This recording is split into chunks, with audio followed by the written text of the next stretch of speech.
নমস্কার বন্ধুরা, মিমির সংসারে আরেকটি নতুন ভিডিওতে আপনাদের সকলকে স্বাগত জানাই। আজ হচ্ছে সোমবার, এখন ওই ঘড়ির কাঁটায় মোট 9:05। তো সকালে রান্নাবান্না হয়ে গেছে, যেহেতু আজকে বরের অফিস, তো ও অফিস চলে গেছে। আর সাথে টিফিন করে দিয়েছি, রুটি ভেজে দিয়েছিলাম, তো রুটি খেয়ে অফিস চলে গেছে। তো অফিস চলে যাওয়ার সাথে সাথে আমি ওই কিছু বাসনপত্র টুকিটাকি ছিল, সেটা ধোয়াধুয়ি করে ঘরটর ঝাঁটফাট দিয়ে এখন একটু বসছি, একটু চা বানাচ্ছি, চা খাবো। চা খেয়ে তারপরে অনেক জামা কাপড় আছে, সেগুলো একটু কাচাকুচি করে মিলবো। যেহেতু বাইরে আজকে একটু রোদও বেরিয়েছে, দুদিন ধরে দেখছিলাম একদম রোদ দিচ্ছিল না, আজ থেকে বেশ কড়া রোদটা বেরিয়েছে। তাই ভাবলাম চাটা খেয়ে তাড়াতাড়ি জামা কাপড়গুলো ধুয়ে মিলে দিলে শুকিয়ে যাবে আর কি।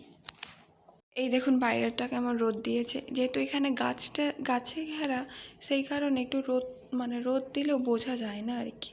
এইটা ভীষণ রোদ দেয়। ওইখানটায় একটা দড়ি টাঙিয়ে দিয়েছি, ওখানে জামা কাপড়গুলো দিলে দেখছি শুকিয়ে যায় তাড়াতাড়ি, কিন্তু তাড়াতাড়ি একটু ধুয়ে মিলে দিলে তাড়াতাড়ি শুকিয়ে যাবে। সেই কারণে ভাবলাম ও যাওয়ার সাথে সাথে জামা কাপড়গুলো জলে দিয়ে দিয়েছি।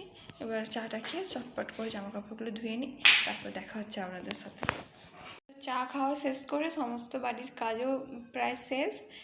এইগুলো একটু পেস্ট করে জুসটা বানিয়ে ফ্রিজের মধ্যে রেখে দিই, তারপর এবার স্নানে যাব। এটাই হচ্ছে একটা কাজ, এই কাজটা করে নিই। দাঁড়ান, এই কাজটা চটচট করে নিই। আমার এখন বিটের জুস বানানো রেডি।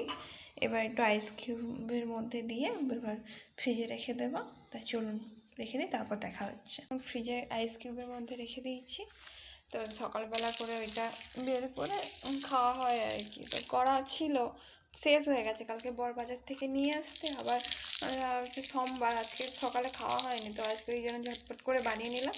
তাহলে চলুন, আজকের মতো এইটুকুই। দেখা হচ্ছে নেক্সট ভিডিওতে। যদি ভিডিওটি ভালো লেগে থাকে তাহলে অবশ্যই লাইক, শেয়ার অ্যান্ড সাবস্ক্রাইব করতে ভুলবেন না কিন্তু। টাটা।